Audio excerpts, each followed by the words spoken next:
બધા મિત્રોને જય માતાજી મિત્રો। તો મિત્રો હમણાં ઘણા ટાઈમથી હું વિડીયો નથી બનાવતો। ઘણા બધા મિત્રો વિચારતા છે કે ભાઈ યુટ્યુબ મૂકી દીધું કે શું નથી। એવું નથી મારા ભાઈ, યુટ્યુબ નથી મૂક્યું, વિડીયો નથી મૂક્યો, કારણ કે હમણાં છે ને થોડો કામમાં વધારે છો। અને મેં તમને પહેલાં જ કીધું હતું કે તમારા લાઈફમાં બે ઝોમેટો ઉપર નિર્ભર ન રહેતા, ઝોમેટો સિવાય બીજું પણ કામ કરજો। એટલા માટે વિડીયો ઓછો બનાવું છું, કારણ કે હું મારા મેઇન કામમાં જ વધારે ધ્યાન આપું છું। આ તો નવરો થાવ ત્યારે હું ઝોમેટોમાં સરસ મજાનું કામ કરું છું। તો મિત્રો આજ વાત કરવાના છીએ આપણે ઝોમેટોના લગતી બધી પોઝિટિવ વસ્તુ, નેગેટિવ વસ્તુ, એના વિશે બધી વાત કરવાના છે। તો મિત્રો હું ઝોમેટોમાં રાજકોટમાં કામ કરું છું। તો મને ઘણા લોકો મિત્રો કોમેન્ટ કરે, મેસેજ કરે, ફોન કરે કે ભાઈ રાજકોટમાં કામ કરાય, ઝોમેટોમાં કરાય, બધા રાઇડરમાં કામ કરે, ઝોમેટોમાં કામ કરે, સ્વિગીમાં કામ કરાય। પણ તમે એવું વિચારીને બધે હાલતા હોય કે મારી લાઈફમાં કે હું જ આજે સેટલમેન્ટ જ પકડીને રાખું કે હું કામ તો ઝોમેટોમાં જ કરીશ, બીજું કંઈ કામ નથી કરતો, તો એ રહેવા દેજો, તમારી એમાં લાઈફ જ નથી। ઝોમેટોમાં કામ છે, પૈસા મળે, મહેનત કરો તો પૈસા મળે, બરાબર, પણ એમાં તમારી લાઈફ નથી। એનું કારણ તમને કહી દઉં, એ બહુ રિસ્કી કામ છે। ઝોમેટો રિસ્કી કામ છે, સમજી લો। કારણ કે ઘણા વિડીયોમાં હું બનાવતો હોય, વિડીયો હું પણ બનાવતો કે બીજા રાઇડર બનાવતા હોય, યુટ્યુબમાં બધા વિડીયો મૂકતા હોય કે આ ઓર્ડર પિકઅપ કર્યો અહીંથી, આ રેસ્ટોરન્ટ પહોંચી ગયા આપણે, પછી ઓર્ડર કસ્ટમરને આ જગ્યાએ પોગાડવાનો છે તો આપણે ઓર્ડર લઈ લીધો હોય, ચાલો ઓર્ડર કસ્ટમરને પોગાડી દઈએ। પણ એ વાત બરાબર, પણ તમે જે વચ્ચેનો ગેપ આવે છે કે જ્યારે ઓર્ડર આપણે રેસ્ટોરન્ટ પિકઅપ કરવા જાય, જ્યારે ઓર્ડર પિકઅપ કરીને કસ્ટમર સુધી પહોંચાડીએ આપણે, તો એ વચ્ચે જે એ ગેપ આવે છે એ કોઈને દેખાતો નથી। એ કેવડી મહેનત આપણે બાઇક ચલાવવી પડે, ટ્રાફિકમાં આપણે બાઇક કાઢવી પડે, ઘણા લોકો તો અથડાતા રહી જાય, અકસ્માત થતા રહી જાય। બહુ ધ્યાન રાખીને, રિસ્કી કામ છે। ઘણા લોકો નાના મોટા વાહન પાછળ આવતા હોય, આટલા પોઈન્ટ પાછળ રહી જતા હોય આપણે બચતા। સમજી લો કે બધા કહે છે ને કે ડ્રાઇવિંગનો ધંધો બહુ સારો નહીં, આખો દિવસ ડ્રાઇવિંગ કરવું પડે, આખો દિવસ। જે અમુક લોકો અમુક અસામાજિક તત્વો હોય તો આપણે રાઇડરને જોઈને આમથી આમ કાવા મારીને ગાડીઓ કાઢે। અમુક સારા માણસો હોય તો વાત અલગ છે, અમુક તો ખરાબ માણસો હોય તો આપણને રાઇડરને જોઈને હેરાન કરવાનું બધી કોશિશ કરે। રાઇડરને કઈ નજરથી જોવે એ નથી ખબર પડતી મને, કે માણસ જે પણ રાઇડર હોય, જે પણ વ્યક્તિ કોઈ પણ માટે ખાવાનું લઈ આવતો હોય, જે પણ જમવાનું આપતો હોય, તો એમનો આભાર મનાય, એમનો રિસ્પેક્ટ કરે કે ભાઈ આ વ્યક્તિ આપણા માટે જમવાનું લેવું, આપણું પેટ ભરવા માટેનો ખોરાક લેવો, તો આપણે એનો રિસ્પેક્ટ કરાય। પણ નહીં, રિસ્પેક્ટ જેવું નામ નથી। સારા છે કસ્ટમર, અમુક કસ્ટમર સારા છે, બધાનું નામ નથી લેતો કે કોઈ કસ્ટમર ખરાબ નથી, બધા કસ્ટમર સારા છે, અમુક ખરાબ પણ છે। જ્યારે આપણે ઓર્ડર દેવા જાય તો અમુક લોકો થેન્ક યુ કે આપને ટીપ આપે, પણ અમુક તો થેન્ક યુમાંથી ને પણ ગયા, થેન્ક યુ ને કે ઓર્ડર લઈને દરવાજો બંધ કરી નીકળી જાય, કેમ આપણે દુશ્મન હોય એમના, રિસ્પેક્ટ ના આપે। રિસ્પેક્ટ જરીએ તમને ના મળે, જે રિસ્પેક્ટ આપે એને દિલથી સેલ્યુટ। ઝોમેટો રાઇડર કામ કરતો, સ્વિગી રાઇડર કામ કરતો હોય, હમણાં જો એક વાત કરું તમને, લાસ્ટ મેં એ વિડીયો મેં ક્લિપ નથી નાખી અંદર, હું એક ઓર્ડર દેવા ગયો ડેકોરા બાજુ, હું નામ નહીં લઉં કે આ ફ્લેટમાં દીધો, ડેકોરા બાજુ એક ફ્લેટમાં ઓર્ડર દેવા ગયો તો 20 મિનિટ સુધી ત્યાં હું બેઠો। 20 મિનિટ દેવા, એમાં એવું કહ્યું કે ત્યાં જઈને મેં કસ્ટમરને ફોન કર્યો, કસ્ટમરે ફોન ન ઉપાડ્યો। પછી સિક્યોરિટીવાળા પાસે મને કે તમે જાઓ અંદર, પેલા આપણે એન્ટ્રી ગેટ પાસે ત્યાં જઈએ તો આપણે કસ્ટમરને તો ફોન કરવો પડે કે આપણે લોકેશન ઉપર તમારા પહોંચી ગયા છીએ। એમાં એવું હોય કે એને ફોન કરવાનું કારણ શું ખબર છે? જ્યારે આપણે અમુક મારા ઓર્ડર એવા પણ મેં દીધેલા છે, જ્યારે આપણે ઓર્ડર દેવા જઈને ત્યાં કસ્ટમરના લોકેશનને ફોન કરીને તો એમ કે હું લોકેશન ઉપર ત્યાં છો જ નહીં, તમે બીજી જગ્યાએ આવો। તો હવે નિયમ કરી નાખો કે તમે લોકેશન ઉપર પહોંચો, ફ્લેટ હોય, મકાન હોય કે ગલી હોય, ત્યાં જઈને તમે કસ્ટમરને પહેલાં ફોન કરો કે ભાઈ હું તમારા લોકેશને પહોંચી ગયો છું, તમે લોકેશન ઉપર છો કે નથી। એવી જ રીતે હું ફ્લેટમાં ઓર્ડર દેવા ત્યાં ગયો, એન્ટ્રી કરાવી, મેં એન્ટ્રી કરાવી તો પછી મેં કસ્ટમરને ફોન કર્યો, કસ્ટમરે ફોન ન ઉપાડ્યો। સિક્યોરિટીવાળા ભાઈ ત્યાંના ગુડ, સરસ, સારા માણસ હતા, એને મને કીધું તમે અંદર જાઓ।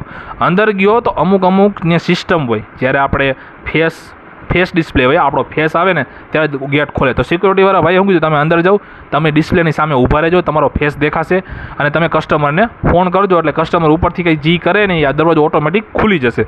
ત્યાં હું ગયો, બરાબર, ત્યાં પછી મેં ફેસ આગળ મારો ફેસ ડિસ્પ્લે આવે ને ફેસ રાખવાની, એ લોકોની કોમ્પ્યુટરની કંઈક ડિસ્પ્લે હોય, ત્યાં ફેસ બતાવ્યો। પછી મેં કસ્ટમરને 3 થી 4 ફોન કર્યા, કસ્ટમરે ફોન જ ન ઉપાડ્યો, દરવાજો એમનો ખુલે ને। પાછો હું સિક્યોરિટીવાળા ભાઈ પાસે ગયો, સિક્યોરિટીવાળા ભાઈ કે શું થયું? 10 થી 15 મિનિટ થઈ ગઈ તો હું ત્યાં આવ્યો, ત્યાં સુધી કસ્ટમર ફોન જ નહોતો, કારણ કે ઉપર તો મારે જવું ને દેવા માટે, કાંઈ વાંધો ને, દેવા જવું, આપણું કામ છે, દેવા જવું પડે, ઉપર તો જવું પડે ને। એ લોકો સિક્યોરિટી રાખી તો આપણે અંદર આવવા માટે પરમિશન તો બધું કમ્પ્લીટ કરવું પડે કે ના કરવું પડે?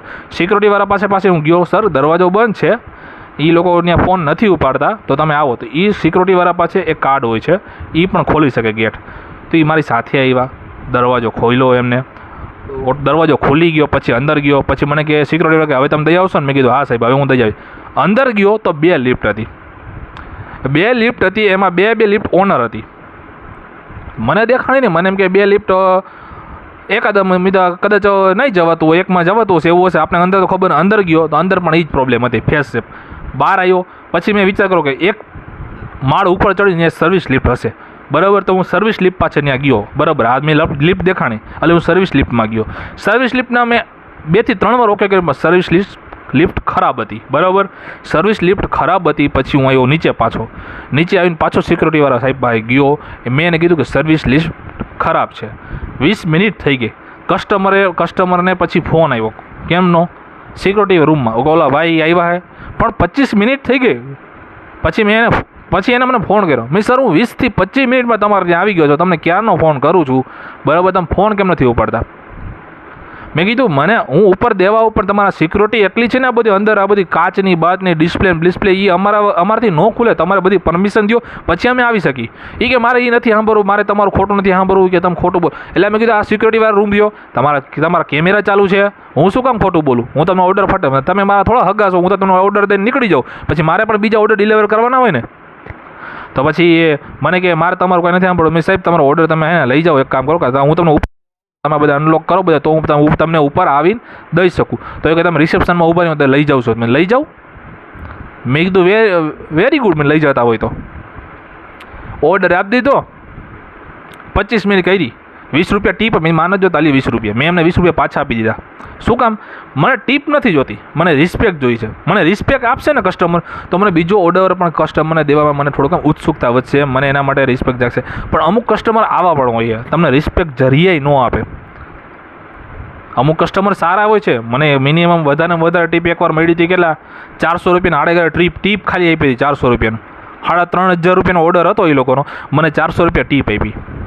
હું બહુ 400 રૂપિયા ટીપ પણ આપી, સાથે 3 પણ ચોકલેટ પણ આપી. એ લોકોનું કંઈક ફંક્શન હતું, ખબર નહીં શું હતું, કંઈક ફંક્શન જેવું હતું, પણ એને મને 400 રૂપિયા ટીપ આપી. તો ઘણા બધા સારા કસ્ટમર હોય છે. 4000ની વસ્તુ અમુક તો ખાલી 150 રૂપિયાનો ઓર્ડર કરે તો 50 રૂપિયા ટીપ આપી દે. વિચાર કરો, અમુકને તો લાખો કરોડો રૂપિયાના બંગલા હોય. ટીપ ન આપે તો કાંઈ નહીં, આપણે ટીપની ભૂખ નથી, આપણે મહેનતથી આપણે કામી લઈશું. રાઇડર બધા રિસ્પેક્ટ તો આપી શકે ને, રિસ્પેક્ટ તો જરાક આપીએ. કે તમે એમ થતા કે ભાઈ આ ક્યાં આટલા બધા ગુસ્સા છે? ગુસ્સે નથી ભાઈ, આ ઝોમેટોની નેગેટિવ અને પોઝિટિવ આ બધી વસ્તુ તમને હું કહું છું કે ઝોમેટો ડિલિવરી બોયમાં ગમે તે રાઇડર હોય ને એની સાથે આવું પણ થાય. રાત્રે ખાસ કામ કરતા હોય ને મિત્રો, તો એક વસ્તુ ધ્યાન રાખજો કે તમે ગમે તે એવી જગ્યાએ ઓર્ડર ડિલિવર કરવા જાઓ ને તો તમારું લોકેશન હોય ને તમારા ફેમિલી મેમ્બરને શેર કરી દેવાનું, બરાબર. ફેમિલીને, કારણ કે અમુક એરિયા સારા હોય, રાત્રે કામ કરતા હોય, અમુક ખરાબ એરિયા હોય, એવું બધું હોય. ઘણા લોકો મને વોટ્સઅપમાં યુટ્યુબમાં બધા ઘણા કહેતા હોય ભાઈ તમે સારા વિડીયો બનાવો છો. મેં કીધું થેન્ક યુ ભાઈ. અને ભાઈ હું છે ને મોબાઈલ આજે શૂટ કરું છું ને, એક જ મોબાઈલ મારી પાસે છે. હું આ જ મોબાઈલથી શૂટ કરું છું, એક જ મોબાઈલથી કામ કરું છું, અને એક જ મોબાઈલથી વિડીયો એડિટિંગ કરું છું. આ મોબાઈલમાં જ્યારે હું તમને બધા ઓર્ડર આવતો તો સ્ક્રીન રેકોર્ડિંગ કરું, ઓર્ડર કમ્પ્લીટ થાય એક્સપેક્ટ કરું, પછી ત્યાં લોકેશને જાઉં, ઓર્ડર રેડી નથી, પછી ઓર્ડર પિકઅપ કરે એ વિડીયો બનાવું, પછી ઓર્ડર જ્યાં ડિલિવર કરવાની ઓર્ડર ડિલિવરી જગ્યાએ બતાવો કે ઓર્ડર ડિલિવર કરે, પછી કેટલા મળ્યા એનું સ્ક્રીન રેકોર્ડિંગ કરું, જ્યારે ડિલિવરી ઓર્ડર કરતા કેટલા પૈસા મળ્યા, એવી રીતે હું વિડીયો. જ્યારે મારી પાસે 2 ફોન આવશે ને, જ્યારે બીજો ફોન લઈશ ને હું તેનો વિડીયો બરાબર બનાવીશ. કારણ કે એક ફોનમાંથી શૂટિંગ કરવું, રેકોર્ડિંગ કરવું, સાથે કામ કરવું, સાંજે આવીને ઘરને બધી ક્લિપો એડિટિંગ કરવું, આપણો વોઇસ અંદર એન્ટર કરવો, બહુ અઘરું કામ છે. 2 ફોન હોય ને તો તકલીફ ન પડે, ખાલી વિડીયો એક પછી બેક ટુ બેક રાખવા થાય. રાજકોટમાં અમુક જગ્યાએ લોકેશનમાં આપણે કામ કરતા હોય તો અમુક વોઇસ વધારે આવતો હોય, મારી પાસે માઇક બાઇક એવું કાંઈ છે નહીં, બરાબર. એક જ ફોનથી હું શૂટ કરું છું. એટલે બધા મારા યુટ્યુબ ફેમિલી મેમ્બર છે ને બધા એમ કહેતા કે ભાઈ તમે આમ કેમ કરો છો? ભાઈ મારી પાસે એક જ ફોન છે, જ્યારે હું બીજો ફોન લઈશ ને ત્યારે હું સરસ મજાના વિડીયો મસ્ત બનાવીશ. તો આ છે ઝોમેટોમાં પોઝિટિવ અને નેગેટિવ વસ્તુ. તમે ભાઈ ઝોમેટોમાં કામ કરો, સ્વિગીમાં કામ કરો, પણ પોતાની એક જાતની કારકિર્દી એટલે કે તમને એમ થાય કે હું મારી લાઈફ જ આમાં બનાવું તો ઇમ્પોસિબલ. એના સિવાય તમે બીજું કામ કરજો. તમને જ્યારે પણ ટાઈમ મળે, પાર્ટ ટાઈમ ગમે ત્યારે, ફૂલ ટાઈમ તમને નવરા હોય ત્યારે ઝોમેટોમાં કામ કરજો. બાકી ઓફિસમાં કામ છે, બીજું ગમે તે કામ હોય તમે એમાં ધ્યાન વધારે આપજો. બાકી આમાં લાઈફ તમારી છે જ નહીં. અને આ લાઈફ નથી એનું કારણ કે આ રિસ્કી કામ છે, કલ કિસને દેખા એવું કામ છે. ડ્રાઇવિંગ આખો દિવસ કરવું એટલે સહેલી વાત નથી. બહુ અઘરી વાત છે મારા ભાઈ. બધા રાઇડર મિત્રો ઘણા બધા કહેતા કે ઝોમેટોમાં કામ કરો મિત્રો, કામ કરો. ઝોમેટોમાં ઓર્ડર સારા મળે, સારા તમે કમાણી પણ કરી શકો મિત્રો. પણ એક વસ્તુનું ધ્યાન રાખો ગાડી ચલાવવામાં. બહુ તમે ઘાંઘા ન થાય. આપણે ગુજરાતીમાં કાઠિયાવાડીમાં ઘાંઘા ન થો. આપણે ઓર્ડર મળ્યો ફટાફટ જલ્દી ફટાફટ રેસ્ટોરન્ટે પહોંચી જાઓ, ફટાફટ કસ્ટમરને દઈ દો. ના, એવું નહીં કરવાનું. ગાડી નિરાતે ચલાવો. 30 થી 40ના આડેગળે ગાડી ચલાવો તો તમે આરામથી કસ્ટમર લોકેશને પહોંચી જશો. પણ નિરાતે ગાડી ચલાવો. તમારું ધ્યાન રાખો. તમારું શરીર છે, અકસ્માત થાય એવા કામ નહીં કરવાના. 40-50 રૂપિયાના ઓર્ડર માટે ગાડી ફાસ્ટ નહીં ચલાવવાની. નિરાતે હું જ્યારે કામ કરતો ગાડી નિરાતે જ ચલાવું. કસ્ટમર આપણે લેટ પહોંચ્યા તો કસ્ટમર કહે સર થોડુંક ટ્રાફિક નડી ગયું, થોડુંક પ્રોબ્લેમ હતી, ટ્રાફિકમાં ફસાઈ ગયું સર, આવું થયું તો આપણે કહી દે તો કાંઈ વાંધો નહીં. પણ થોડું ધ્યાનથી કામ કરવાનું એમ. ઝોમેટોમાં સ્વિગીમાં બહુ ઉતાવળ નહીં કરવાની, બાઇક ધીમે ચલાવવાની એમ. તો મિત્રો હવે થોડોક ટાઈમ પછી છે ને દિવાળી પછી થોડાક હું વિડીયો પાછા રેગ્યુલર થઈ જઈશ. કારણ કે હમણાં દિવાળી મેં પછી વિચાર જ કર્યો કે દિવાળી પછી રેગ્યુલર થઈ જાઉં. પાછી નવરો હતો ને તો બધી તમને હું ડિટેલ કહી દીધી. મેં એટલે નવરો છું તો કંઈક ઝોમેટો વિશે કંઈક પોઝિટિવ નેગેટિવ વસ્તુ બધા કાંઈ શેર કરો. પણ ઘણા મિત્રો કોમેન્ટ કરતા હોય કે રાત્રે કામ કરાય. તમે હું એમ કહું છું કે તમે દિવસના બીજું કામ કરો, તમારી નોકરી કરો, ઓફિસમાં કામ કરો, બીજું તમને જ્યારે ટાઈમ મળે ત્યારે જ તમે ઝોમેટોમાં કામ કરો. બાકી તમે લાઈફમાં એમ ન વિચારો કે મારો પગાર દીઠ જ હાલવું છે. જે માણસો કરે છે કામ, ફૂલ ટાઈમ કામ કરે છે, પાર્ટ ટાઈમ કામ કરે છે, પણ તમે બીજું પણ હારે કામ કરો. ઝોમેટો ઉપર તમારી લાઈફ નથી. તમે બીજું પણ કંઈક કામ કરો, એના વિશે કંઈક ઓફિસમાં કામ કરો, કારખાનામાં કામ કરો. નવરા થાવ તો રાત્રે તમે ઝોમેટોમાં 3 થી 4 કલાક કામ ખેંચી લો. સારું છે બધું એમ. તો મિત્રો આપણે હવે દિવાળી પછી રેગ્યુલર વિડીયો બનાવતા શરૂ થઈ જવું. તો ચાલો મળીએ ત્યાં સુધી નવા વિડીયોમાં. કંઈ વધારે બોલાઈ ગયું હોય તો માફ કરજો, સોરી. પણ જે સાચું છે એ સાચું જ મેં તમને કીધું છે, ખોટું કાંઈ નથી બોલ્યો. તો ચાલો મળશું હવે નવા વિડીયોમાં. ત્યાં સુધી થેન્ક યુ. જય હિન્દ, જય ભારત, જય માતાજી.